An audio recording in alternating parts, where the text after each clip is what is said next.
think it works quite well in the CX-50, but here, ladies and gentlemen, 2024 Mazda 3 Carbon Turbo.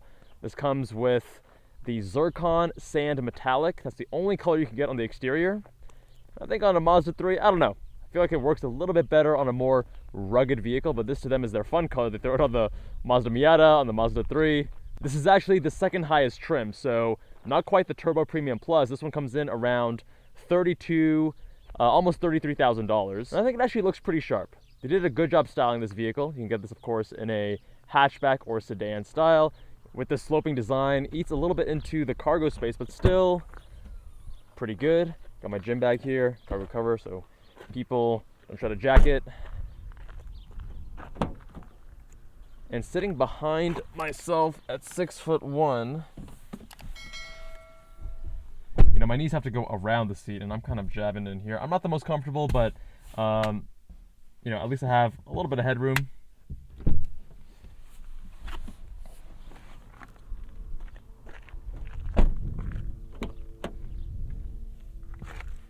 Oh. But the interior from the driver's seat, I do quite enjoy. And Mazda has been doing a great job with this recently. Big thanks to Cardinale Way Mazda out here in Las Vegas for loading me this Mazda 3. It's actually where I get all my service done, and I love that they also give back to the community. So, leatherette on the actual seats, real leather steering wheel, as well as shift knob. And the interior is pretty similar to my CX-50. I mean, you got the same exact gauges, the center one being digital, the two on the right and left flanking it being analog. We have the same cliff of buttons here with the new icons and rotary dial here for your temp. I love the infotainment system. Very easy to use, very intuitive. This system right here, this kind of like slides back. You can adjust that and then open it. Fit my camera there, no issue.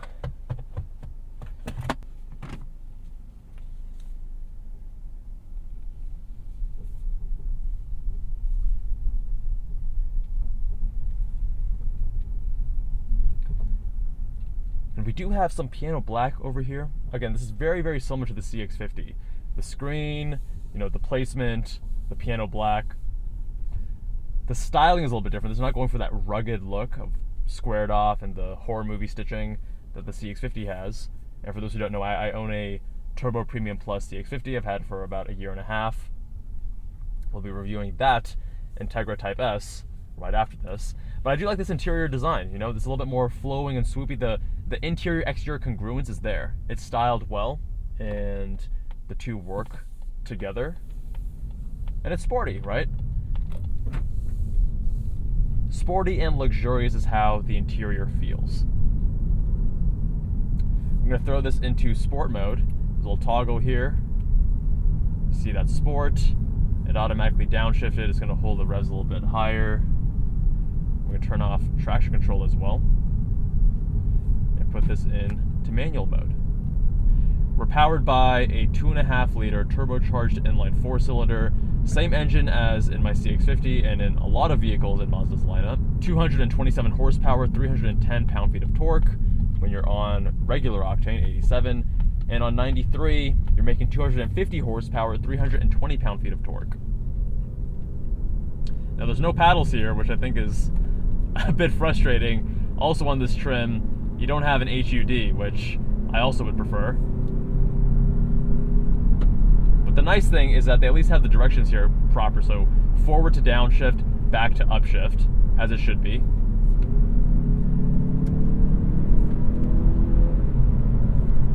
Shifts are smooth, but they are a little bit slow. This is a 6-speed slush box. A lot of people critique Mazda for this transmission. I think it works quite well in the CX-50, but here, I mean, I guess it depends on what you're expecting from the Mazda 3. So, the Mazda 3, it's not this, you know, enthusiast vehicle anymore. A lot of people are thinking about the Mazda speeds from back in the day. And what Mazda's trying to do here is they're trying to reallocate their resources and their development costs into making it feel more premium. But they've also compromised in certain areas. So as an example, the rear suspension is no longer independent rear suspension. we now have a torsion beam. And you actually feel the rear end move a little bit more. Been driving this the last week. A little bit of harshness,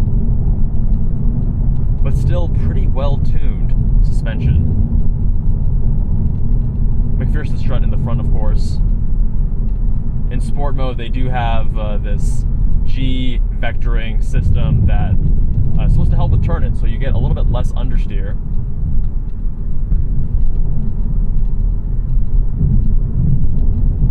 And the steering I do actually like. The steering feels more similar to my CX-50 than the CX-30, which I had a few issues with.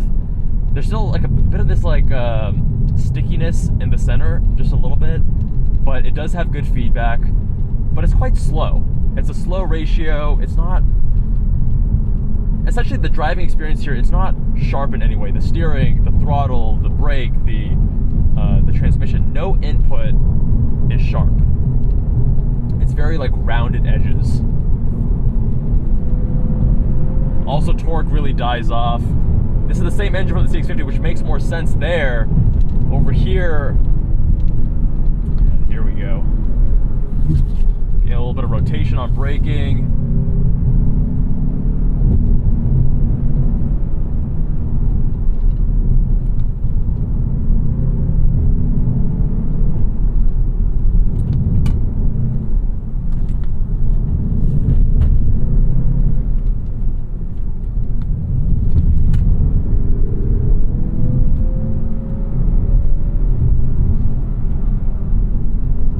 That's nice. It'll actually hold the gear in manual mode.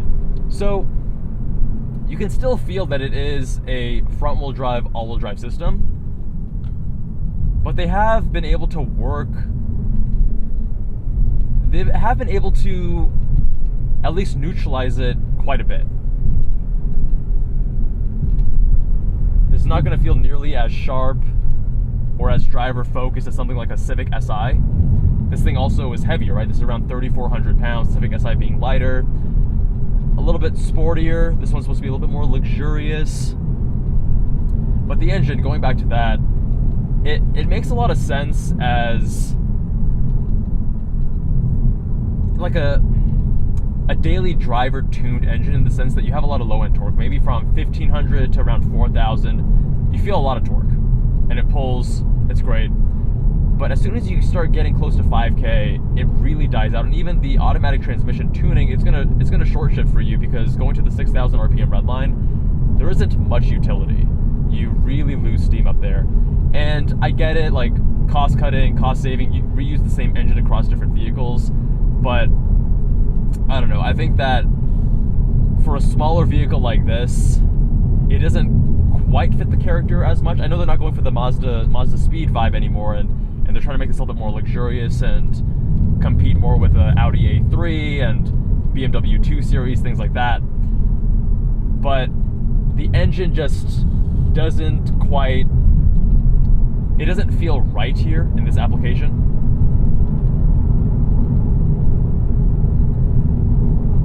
The steering here is actually good in the sense that the feedback is there, but the ratio is a bit slow. And yeah, this car is best suited for driving at 5/10 and below. Driving this around town, you know, getting groceries, going to the gym, commuting, it's comfortable. It's pleasant. Like I love the interior. The infotainment is easy to use. It pulls hard enough when you need to overtake, or you know, just around town when you're not pushing it all the way to redline. It's peppy enough. But if you are a car enthusiast, not only a car enthusiast, a driving enthusiast that wants to get the most out of a vehicle in terms of enjoyment behind the wheel, this car isn't going to be as dynamically rewarding as other vehicles in the space. But at the price point of right under $33,000 before, you know, delivery and processing and such, I do think you're getting a pretty luxurious experience. The materials, the NVH, the design, I think it's great. And their target demographic, this is not someone who's going to be really pushing the car on the canyons like I'm doing right now, right? It's not for someone who wants really sharp steering, who wants a very responsive transmission. Everything here is a little bit smoothened out. And for those wondering, today we're rocking a Tiso PRX Powermatic 80, borrowing from my buddy. I gotta say, like the watch.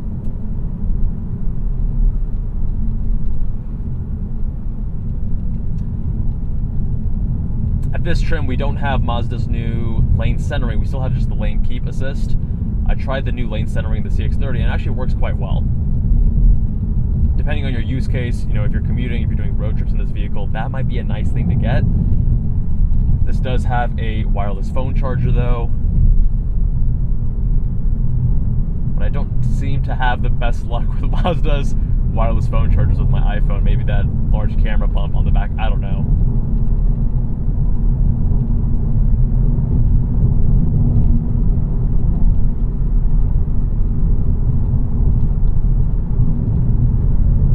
Suspension, quite soft. I'm not sure if you can tell, there's a decent amount of body motion.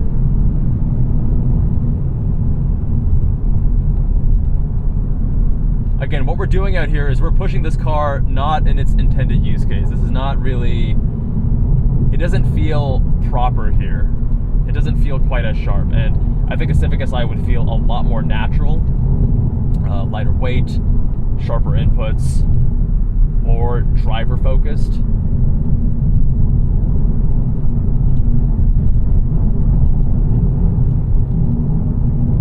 But again, I do really like the steering feedback. Mazda has really been upping their steering game. The Mazda Miata ND3, much better steering than the ND2, which we've covered in a previous video.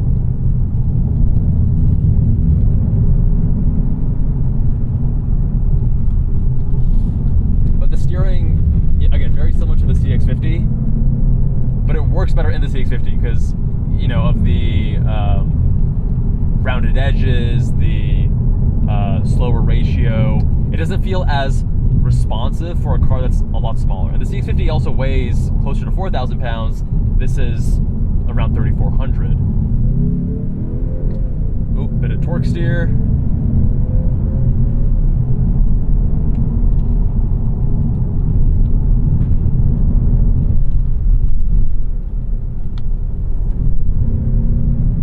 Now that G vectoring system actually applies the brakes to help with rotation.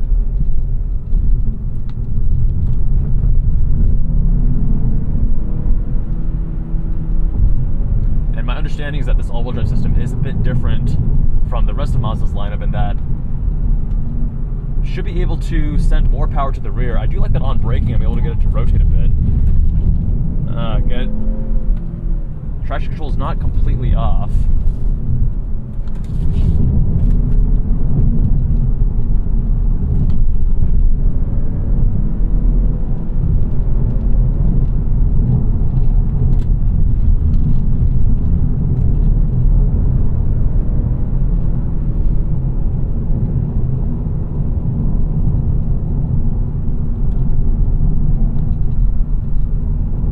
It's fun though, right? I mean, it's not the sharpest car, but that's cool. It's cool that you can do a little bit of trail braking, get it to rotate, and if you are gonna push it in the canyons, like that's the kind of stuff that puts a smile on your face. Putting this back into regular mode.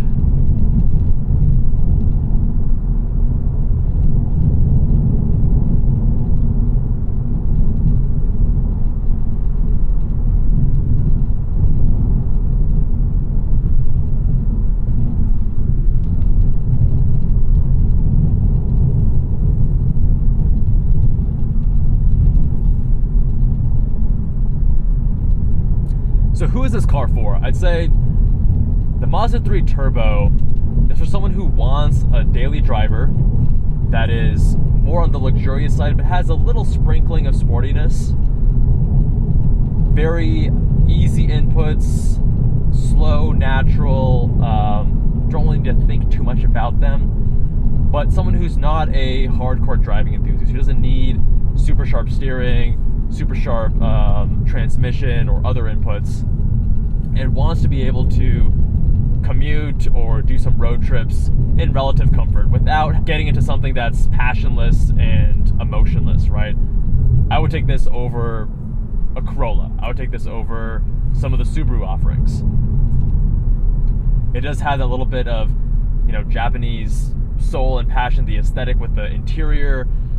The way it drives is, I think, is a bit polarizing because a lot of us are expecting this to be a bit sportier than it is, but I think it still can be fun to drive, just as long as you're expecting the right things from it. Again, big thanks to Cardon Alleyway Mazda. My friends, let me know what you think of the Mazda 3 Turbo. Much love, and I'll see you all in the next one.